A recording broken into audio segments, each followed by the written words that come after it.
יעוף יומא מדבר באופל יחלוף מכתב ישוט צהריים יפול מצידך אלף ובמה ממינך אליך לא ייגש.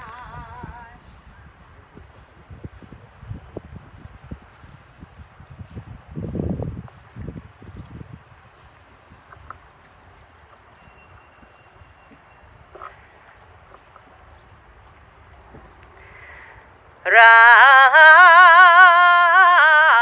בעיניך תביט ושילומת רשעים תראה כי אתה אדוני מחסי עליון שמת מעונך לא תעונה לך רע ונגע לא יקרב באוהליך.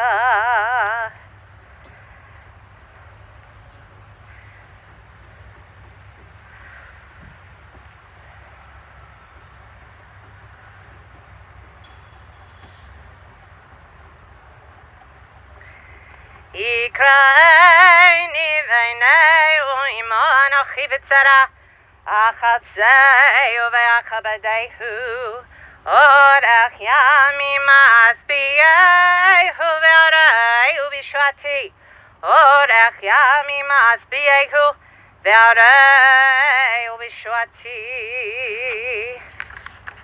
על מקומה תבוא בשלום. May Freda Raber go unto God in peace, and we can all say, Amen.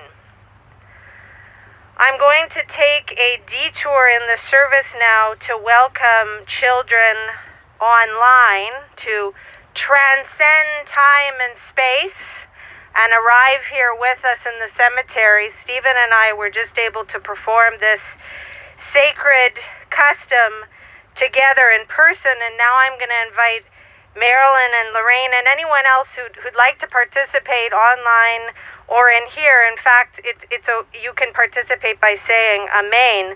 But I'm going to ask Lorraine and Marilyn to now do the tear. I'm going to tear it here on your behalf as if you're with us in person honoring your mother.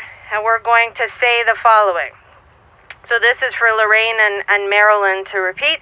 Baruch atah Adonai Eloheinu Melech Haolam Dayan Haamet. Adonai Natan V'Adonai Lakach Yehi Shem Adonai Mevorach. And we can all say Amen.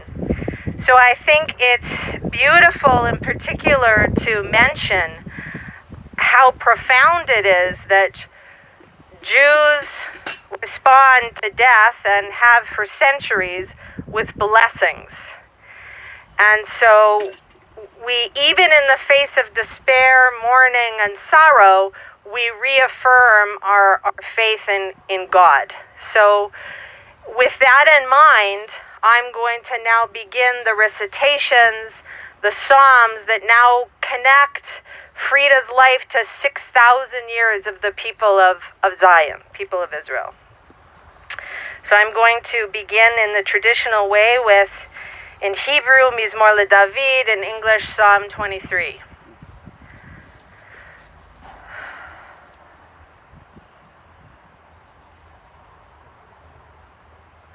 Mizmor LeDavid, Adonai roi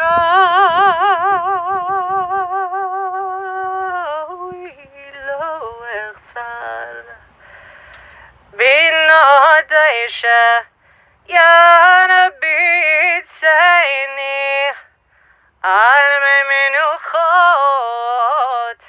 yanach aleini nafshi shovav yanachayni v'maglet tzedek leman shemo gamaki elach gamaki elach v'gem כי אתה עמדי, שבטך ומשענתך המה ינחמוני, תערוך לפני שולחן נגד צורריי. דשנת בשמן ראשי, כוסי רוויה, אך טוב החסד ירדפוני כל ימי חיי, ושבתי בבית אדוני לאורך ימי. Adonai is my shepherd, I shall not want, giving me repose in green meadows, leading me beside the still waters to revive my spirit, guiding me on the right path, for that is God's essence. Though I walk through a valley of the shadow of death, I fear no harm, for you're with me. Your staff and your rod comfort me, and you prepare a banquet for me in the presence of my foes. You anoint my head with oil, my cup overflows. Surely goodness and kindness shall be my portion all the days of my life, and I shall dwell in the house of God forever. And we can all say, Amen. In a few moments, Freda's son, Stephen, will perform the sacred task of eulogizing his mother of blessed memory. I wanted to take a few moments to frame her life with words of Torah and tradition as we join together as a community, near and far, to honor Freda's memory and comfort all her mourners.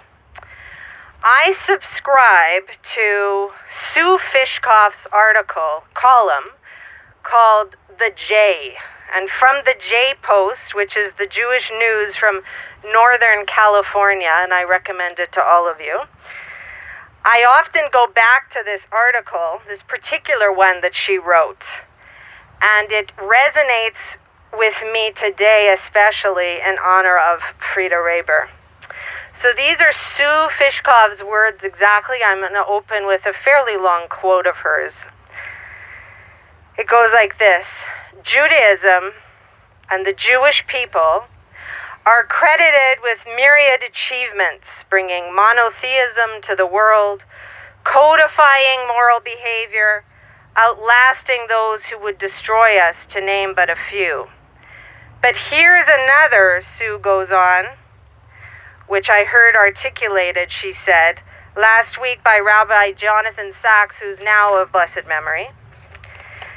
And that is that Judaism can also be considered the voice of hope in history. Not the voice of reason or the voice of law or even the prophetic voice of social justice, which is the role North American Judaism has assumed this past century.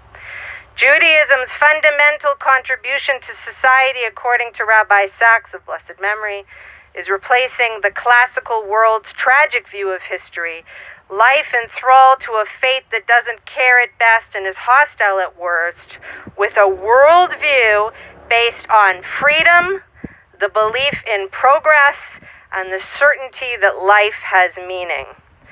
Freda and her husband Bernard of blessed memory leave behind perhaps the greatest triumph of Holocaust survivors, a large family. Their generations to come and their own strengthening of the Jewish people. This is their legacy, this is their tikva, their voice in the hope of history. Mother to Marilyn and Roberts and Lorraine and Mark and Stephen and Lee. Grandmother to Jessica and Daniel and Sean and Nicole and Jay and Sarah, Pam and Jordy, Sherry and Chad, Benjamin, Daniel and Richard, Rachel and Alexandra and Matan, great Bobby, to Layla, Jake, Bree, Bo, Remy, Haley, Brandon, Sophie, Charlie, and Yafa. Beloved friend of many, most recently at her new home at the Avenue in Toronto, where she spent the last few years being considered, especially for her humor and for her kindness and loving respect for all, taking a special interest in the heritage and the stories of all those around her, as she is well reflected more and more on her own journey. So Freda leaves this world on the 18th of Sivan in the year 5781, on the eve of the reading of the Torah portion, Shalach, meaning send. The portion begins with the following: Shlach lecha anashim vayeturu et eretz Canaan asher ani noten livnei Yisrael. And on it goes. Send men to scout the land of Canaan, which I am giving to the Israelite people. They essentially return, though, with the following information. We came into the land, it's indeed flowing with milk and honey, but the people that dwell in the land are too strong. The cities are greatly fortified. They're giants and we're grasshoppers, and we can't do it. We'd rather go back to Egypt. So I'll take the risk of oversimplifying all of that to say that here we begin to learn, but perhaps not appreciate yet, the necessity to overcome fear, rely on the strength of faith, and forever have hope in the land of Eretz Yisrael of milk and honey. Later in the Parsha, God gives Moses the commandment to wrap ourselves in our faith, represented by the commandment to remind us that we are holy, that there is power of faith in God's will, and that we were brought from the shackles of slavery to embrace, to celebrate, and to fight for freedom. May the future generations of Freda's family continue in this world with the courage it took her own family to exist and persevere and flourish, honoring her memory and those who perished long before her, murdered by the Nazis. May you be their light of hope, the future generations of family. Tehi nishmatat tzra b'tzur chaim. May her soul be bound up in the bond of life eternal. May she forever rest in peace, and we can all say Amen. It's now my honor to call Stephen forward to our stand here.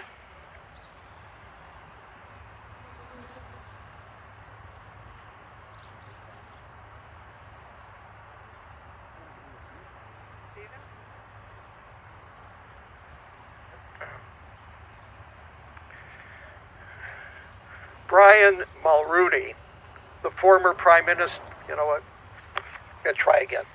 Brian Mulroney, thank you, dear, the former Prime Minister of Canada, was given the great honor of delivering the eulogy at the funeral of the late American President, George H.W. Bush. Mr. Mulroney began by asking mourners whether they remembered where they were the summer they turned 20. He related how he was working to raise money to return to law school, and how 20-year-old Lieutenant George Bush was preparing to attack Japanese war installations in the Pacific in 1944. My question for you is whether you remember where you were the summer you were 11 years old.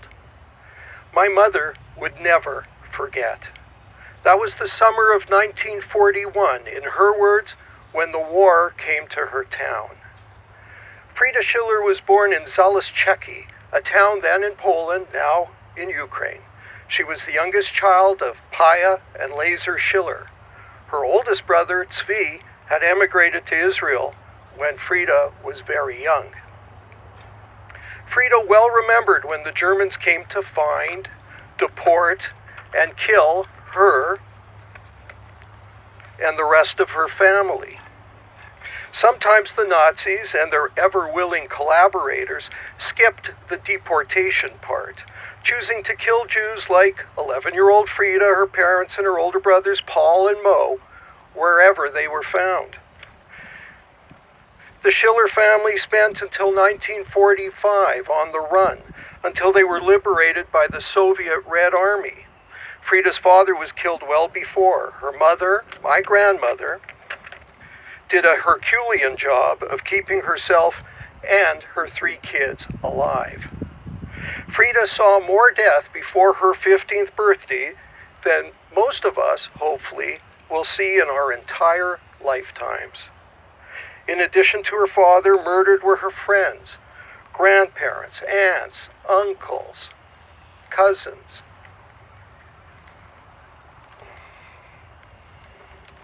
There we go. They were among the 6 million Jews murdered in the Holocaust. Post-war, Freda and her mother and 2 brothers spent time in displaced persons camps, pejoratively referred to in Canada as DP camps. Due to her mother's sewing skills, the family was able to come to Canada as refugees, overcoming the none is too many mentality of the Canadian government when it came to Jewish immigration. They arrived here in February 1948. It was cold.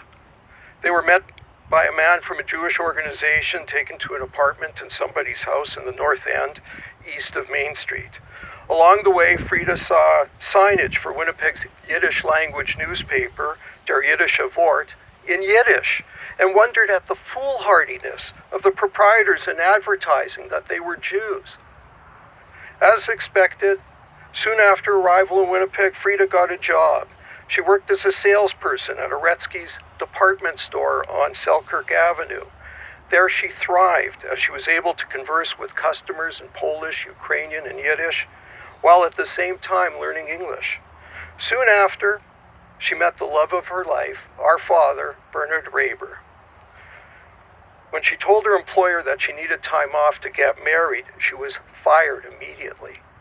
Now, this was not because she couldn't work as a married woman. She was terminated because a distant relative of Dad's, also with the Raber surname, had previously tried to unionize the staff. The following years were the best of Freda's life. Our parents had 3 kids, Marilyn, Lorraine, and me, multiple grandchildren and great-grandchildren. For many years, Freda, in addition to assuming the traditional role of wife and mother, answered the telephone at Raber Electric as the business phone was that of our home, with Dad's office in the basement and the warehouse in the garage. As Dad's business grew, so did their fortunes. They were able to buy a custom-built home on Royal Avenue in West Kildonan that my mother loved and cared for fastidiously. There's a wonderful film from 1957 that my dad shot of Mom showing off the house. Freda was captured in the style of 1950s homemakers, hair coiffed, perfectly applied makeup and lipstick, gliding through the house, pointing out the modern, then state-of-the-art amenities with pride. After Dad's retirement, they sold the family home, moved to a new condo, and spent winters in Pembroke Pines, Florida, where, as in Winnipeg, they were surrounded by friends. Freda took up golf, and it was like a duck to water. Not only did she enjoy it, she excelled. It was a good life and one our parents lived fully. Freda survived the Holocaust, but that's not to say she was left unscathed by it and unscarred. She had been hunted by men with guns and dogs. She remained ambivalent about dogs for the rest of her life, but still, although fearful, she seemed to enjoy dogs from a distance. I recall her throwing brisket out her back door to my dog Tyrone, who I had to leave tied up outside when visiting. Freda's experiences of pre-war anti-Semitism and then the Holocaust instilled in her a devotion and support of Jewish organizations and causes. She and Dad gave generously to many. And Mom volunteered at the Talmud Torah School Library when we were kids and canvassed for the UJA for decades. Her exemplary work was recognized by the UJA in a special ceremony some years ago. Perhaps, above all, her experiences instilled in her a love of Israel and the belief that it must survive and be supported. She knew that without Israel, without a Jewish state, there could be another Holocaust.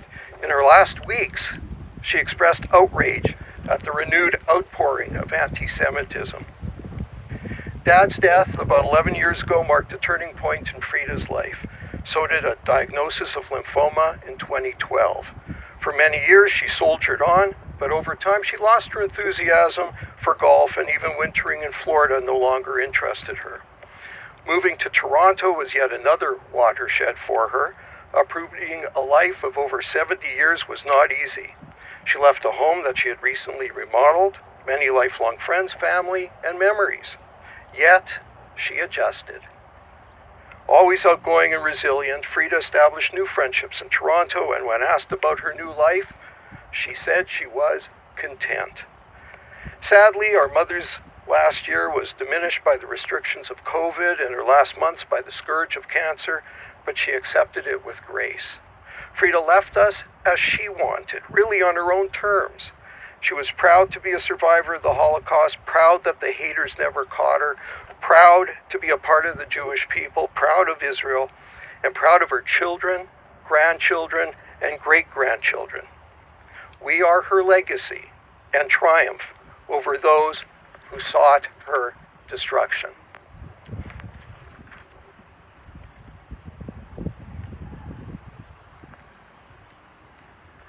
וישוב העפר על הארץ כשהיה והרוח תשוב אל האלוהים אשר נתנה. The dust returns to the earth as it was, but the spirit returns to God who gave it. May Freda Raber's soul be bound up in the bond of life eternal. Send comfort, God, to those who mourn. Grant strength to those whose burden is sorrow. And we can all say, Amen.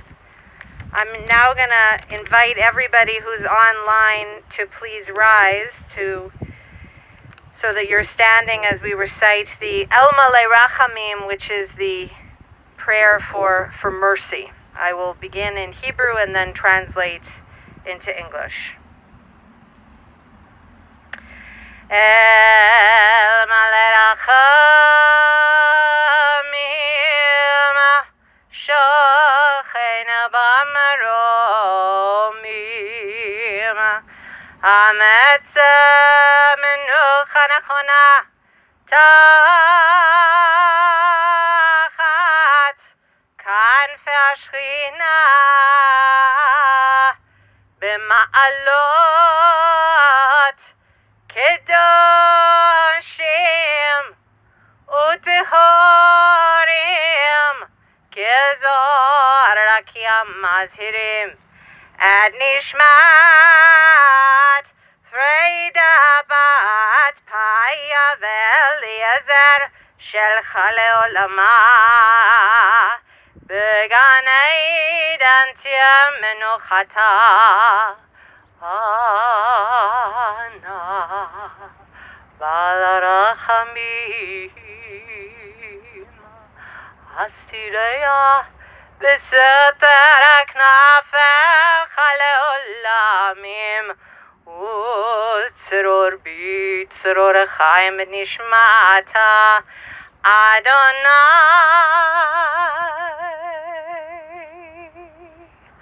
Unachalata V'tanuach Shalom al Mishkava V'nomar Amen. Exalted, compassionate God, grant infinite rest in your sheltering presence among the holy and the good to the soul of, in Hebrew, Freda, the daughter of Paya and Eliezer, who is gone to her eternal home. Merciful One, we ask that our loved one find perfect peace in your eternal embrace. May her soul be bound up in the bond of life.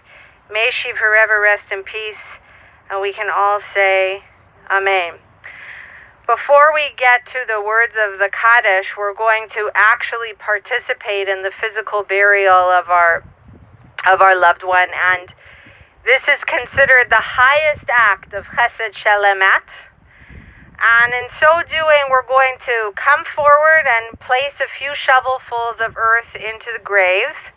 You'll see that some people have the tradition of using the shovel with the back of it going into the earth. That's to symbolize that we're not shoveling earth in the usual way, that this is representing our despair and that we're upset to be in this moment. The custom is that you want to participate in that ritual from the beginning of it until the end. So you're encouraged to use the shovel on your own and then place it down, and then the person behind you picks it up so that they can be in that spiritual space from the beginning of the event until the end of it. Normally I would say here, but if the person behind you needs help with the shovel, help them. But during this pandemic, we really encourage people to just do it on their own. You can also just use your hands in the earth. And I see here that we have gloves if you'd like to use them, and also antibacterial lotion. So I'm going to ask Stephen and Lee to come forward first. There's also is that a bucket of loose earth? That sometimes is easier to use.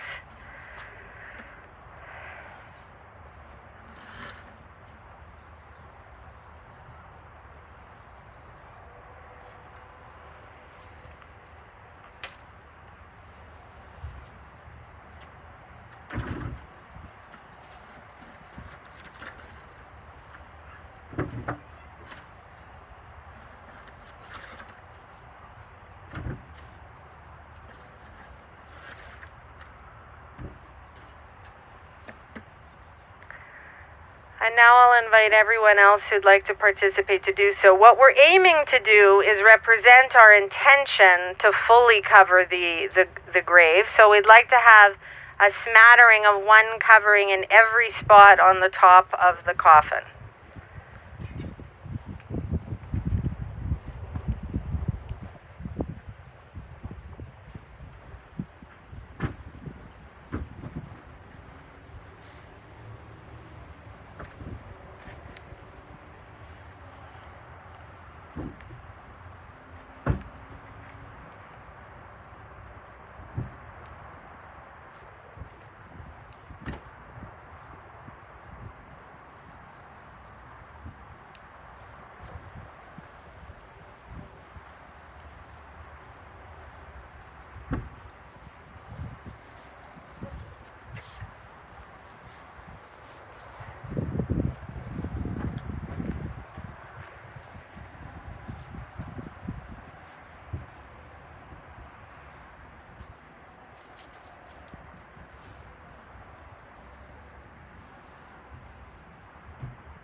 Let's see how much it is.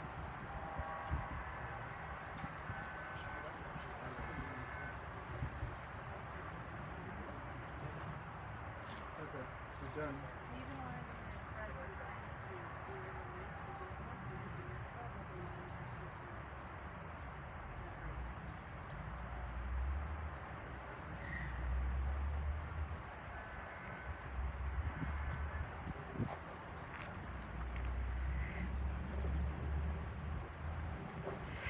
So at this point, I'm going to ask for Freda's children to please rise, those that are online, for the recitation of the Mourner's Kaddish. And again, the Mourner's Kaddish we often refer to it as the prayer for the dead. It's interesting to note two things. One, never mentions death. It's a reaffirmation of faith. And how we close in this moment is with the words of Oseh Shalom. We're always praying for God to bring peace to Israel, and we'll add to that to all of the nations. So here we go with the words of the Kaddish. Yitkadal v'yitkadash shemei Rabbah, be'alma divarach kirutei ve'amlich malchutei, b'chayachon uvyomechon uvchaye dechol Beit Yisrael, ba'agalau v'zman kariv imro amen. Yehi Shmei Rabba Mevorach Leolam Ulalmei Almaya. Yitbarach v'yishtabach v'yipa'ar v'yitromam v'yitnaseh. Vitadar, Vitale, Vitalal, Shemei, Dekudasha, Berichu, Le'ela, min kol, Birchata, V'shirata, Tushbechata, V'nachamata, Da'amiran, Be'alma, V'imru Amen, Yehi, Shlama, Rabba, min Shemaya, V'chaim Aleinu, Ve'al kol Yisrael, V'imru Amen, Oseh Shalom b'imramav, Hu Yaseh Shalom, Aleinu ve'al kol Yisrael ve'imru Amen. We're going to conclude with two final thoughts. The first is, as we now enter the official mourning period for this family, we think about future mitzvot, and the family has asked me to mention that if you'd like to make a donation to the Freda and Bernard Memorial Fund, is there a specific name, at the Jewish Foundation of Manitoba, or any donation of your choosing, that's the way we honor life with the mitzvah of tzedakah. And then connected to that, there's a traditional prayer that we can say, those of us here in the cemetery who are not immediate mourners, we can join together and say a blessing so that Freda's children and grandchildren, but in particular her children, and anyone who feels they're mourning for her loss, with the following words, and I'm going to give them to you one at a time, and then I'll tell you what it means. So you have to trust me. Okay. It was like Hamakom Yenachem Etchem Betoch She'ar Avlei Tzion V'Yerushalayim, which means may God comfort you in amongst all the mourners of Zion, of Jerusalem, and all the nations of the world. And I'll say amen to my own blessing.